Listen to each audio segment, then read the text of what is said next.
Easy all how it can complete.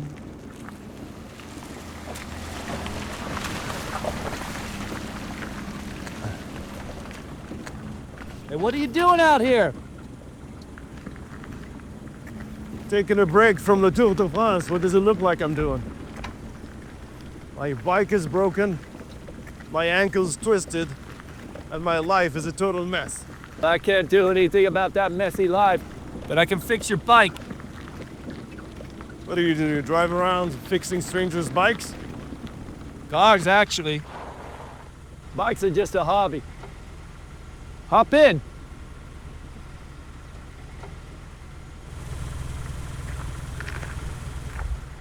Mike. Folks call me Archie. What's yours? Yusuf. It's Yusuf.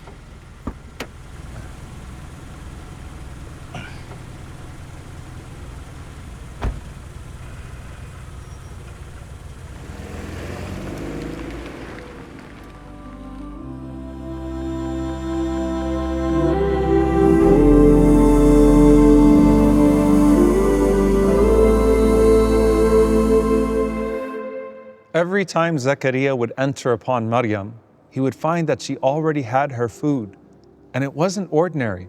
It was fruits out of season and things she had no business having.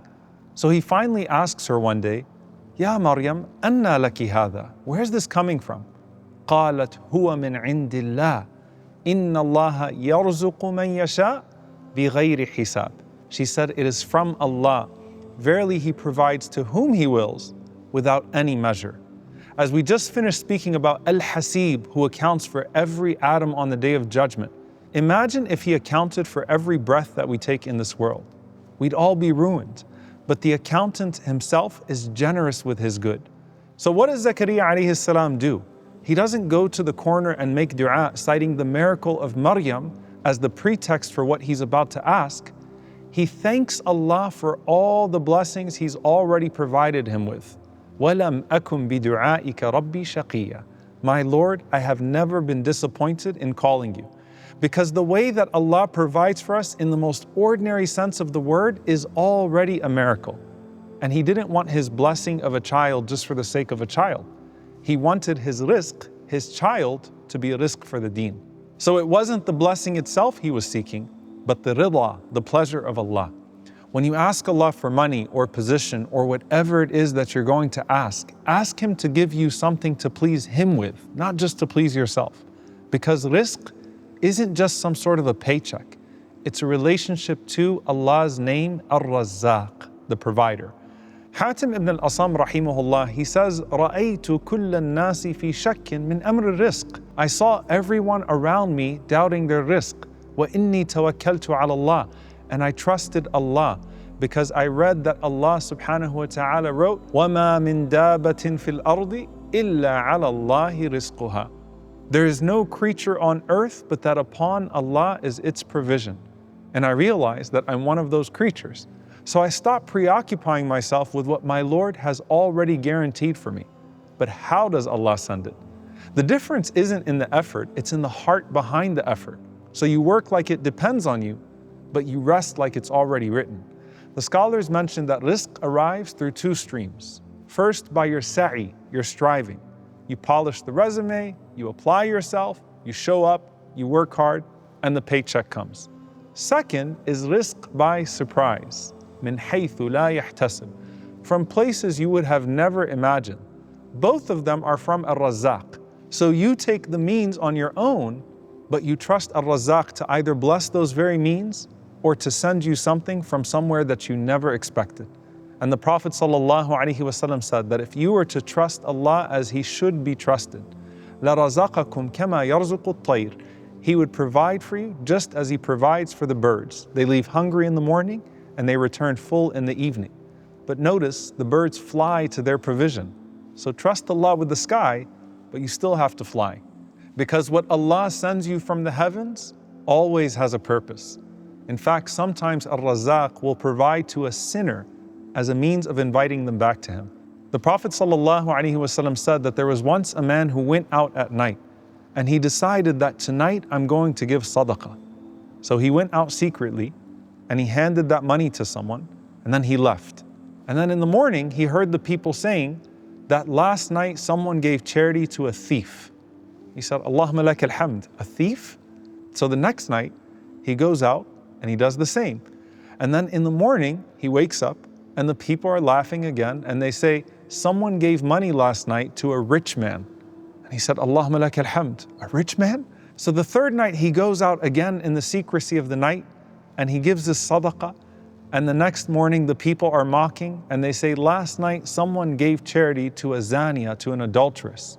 And he said, Allahumma lak alhamd, sariq, ghani, zaniya. I gave charity to a thief, a rich man, and an adulteress.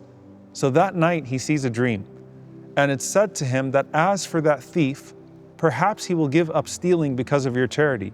And as for the adulteress, perhaps she will give up her adultery. And as for the wealthy man, perhaps he will learn and spend from what Allah has given him. Al-Razzaq didn't just teach them about charity. He taught them about himself, that they don't need to sin to survive. And for the believer, sometimes Al-Razzaq provides by withholding, holding you from one thing only to grant you something better in the hereafter or something different in this life. So he shuts a door because what's behind it would poison your heart. And all along, you're watching him give to someone who seems horrible and going, what is that about? But don't worry about what Allah's purpose of his provision is to somebody else. Think about what he's trying to tell you. And before we go any further, you need to broaden your perspective and decouple rizq from money. When we say rizq, most of us immediately see nothing but numbers and financial freedom.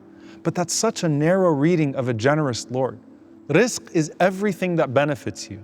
Your health is rizq. Your family and friends are rizq. Your time is rizq. And yes, romance is rizq. And I know I probably shouldn't walk into that one again, but the Prophet ﷺ said about Khadija radiallahu anha, وَإِنِّي قَدْ رُزِقْتُ حُبَّهَا, that verily her love was sustenance. And you'll notice Allah sometimes even allocates spiritual rizq, the way He allocates material rizq. One person is a born imam, the other a born humanitarian. One person can fast, the other can make umrah. One person is prone to tahajjud as if they have an alarm clock in their heart. Another person's eyes shed tears the moment the Quran touches their ears. Another person finds generosity so easy, while someone else is a pro at sabr and just naturally unfazed by everything. Another person finds forgiveness to be effortless. All of that is rizq. Imam Malik rahimahullah was urged by a man to leave off teaching and focus on worship. And he wrote back to him saying, Inna Allaha qasama al-a'mal kama qasama al-Razzaq. That verily Allah has distributed deeds just as He distributed provisions. Some are more open to prayer, while others are more open to fasting. Some to charity, some to striving for the sake of Allah, some to spreading knowledge. And spreading knowledge is amongst the best of those doors. And Allah opened that door for me, and I'm pleased with it. And I hope that we're both upon something good. Meaning what Allah opened for you is your rizq. Don't belittle it because it isn't someone else's. And what Allah opened for me is good for me. Don't belittle it because it's not yours. Now pause with the name itself. Al-Razzaq actually only appears once in the Quran. And the way that Allah introduces it removes every excuse to doubt Him. Inna Allaha huwa ar-Razzaqu dhul quwwatil mateen.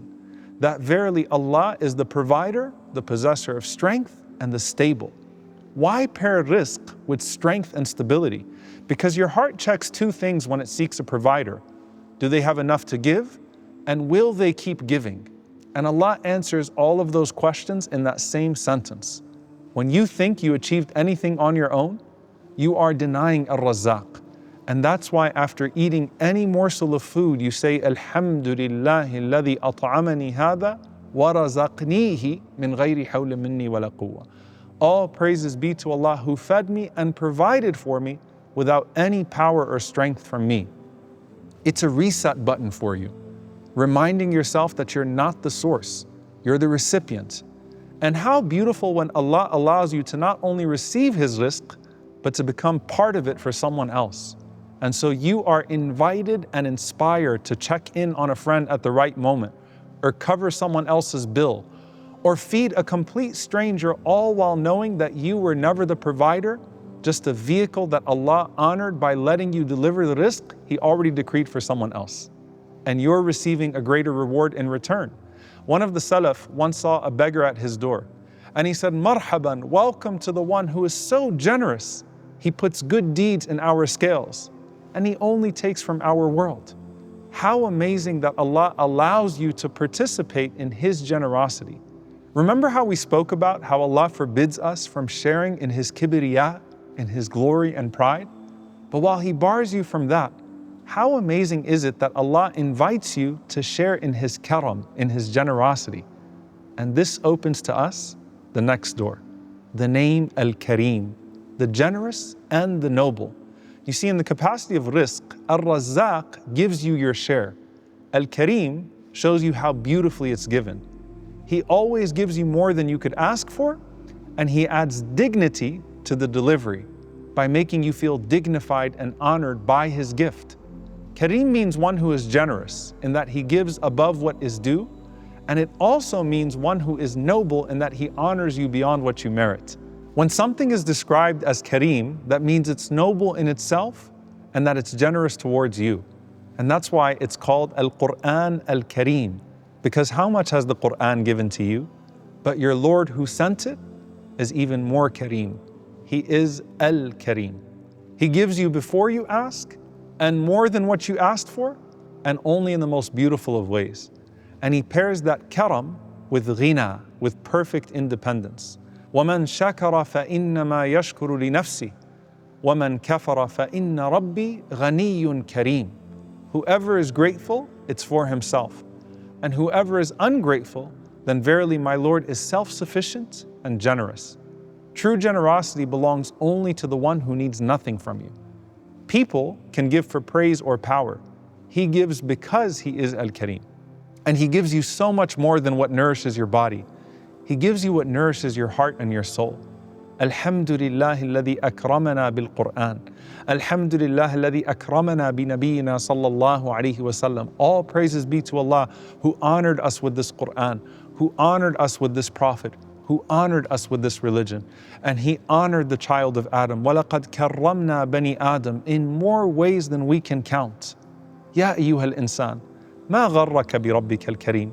So, O mankind, what has deceived you concerning your Lord the generous? But there's one more graduation in this generosity.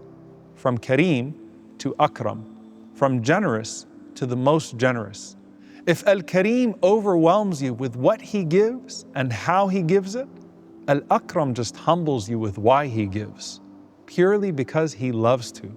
You know, I remember being asked, what's the first name that Allah revealed to the Prophet ﷺ? And obviously, there is Rabbika, your Lord. But specifically, Iqra wa Rabbuka al-Akram. Read, and your Lord is the most generous. When Allah first spoke to the Prophet ﷺ, He could have begun with any name, but He chose Al-Akram to let the Prophet ﷺ know that whatever he came looking for, he was going to leave with more. And the Prophet ﷺ went up there looking for inspiration, and Allah sent him with more, the greatest revelation of all time. SubhanAllah, look how close these two verses are. مَا غَرَّكَ بِرَبِّكَ الْكَرِيمِ. What has deluded you regarding your generous Lord? And اقرأ وَرَبُّكَ الْأَكْرَمِ. Read, and your Lord is the most generous. Al-Kareem tells you that His nature is giving. Al-Akram tells you that no one's giving ever compares to Him. And that's why when Jannah opens its gates beyond anything you ever imagined, and you're surrounded by everyone who knows that no one is there because they're deserving, the last man to enter Jannah comes in. And because of how much Allah gives him, he thinks Allah is mocking him because of how little he did. On the other hand, you have the shaheed, who would want to come back to this world for one purpose and one purpose only, to die again and again for Allah because of what they witnessed of His karam, of His generosity. So how do you live with Al-Razzaq, Al-Kareem, Al-Akram? Remember, you didn't negotiate for a heartbeat before Fajr, and you don't swipe a card for the sun to rise. Straighten your theology of asbab, the means. Your job isn't the source. Your degree isn't the source. Your talents or smarts are not the source. They are asbab, means. And the asbab maker is Allah. And because you know that Al-Razzaq has already guaranteed your sustenance, you stop treating people as threats to your share. What Allah decreed will be, and what passes by you was never going to come to you. وَفِي السَّمَاءِ رِزْقُكُمْ وَمَا تُوعَدُونَ. In the heaven is your provision and what you are promised. You start to instead be generous yourself and to give not from a place of scarcity, but from a place of trust. And Allah will never let you outgive Him. So yes, sometimes His generosity looks like prevention rather than delivery. Sometimes Al-Razzaq provides safety by closing the same door that you begged Him to open. Sometimes Al-Kareem shields you by delaying what you thought you needed but would have chipped away at your dignity. And sometimes Al-Akram replaces what you lost with something so much better. But in all cases, with a beautiful opinion of Allah, you can finally start to unlock the best version of yourself.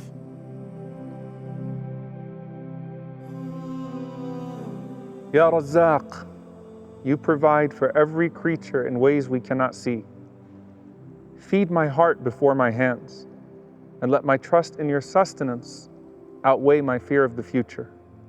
Provide for me in ways that bring me closer to you, and never let what I earn make me forget who it's from. Ya Kareem, you give beyond what I deserve, and with a dignity too noble for me to live up to. Let your generosity flow through me as a reflection of how it flows from you. Make my giving noble and my gratitude constant. When you withhold, remind me that you are still giving, even if in ways I may not yet understand. Ya Akram, the most generous of those who give, honor me with contentment in every decree. Make my share of this world enough and my portion of the next abundant. Let me live in gratitude for your generosity that I can never live up to, and die with praise for a Lord who always gave more. وَلِلَّهِ الْأَسْمَاءُ الْحُسْنَى فَادْعُوهُ بِهَا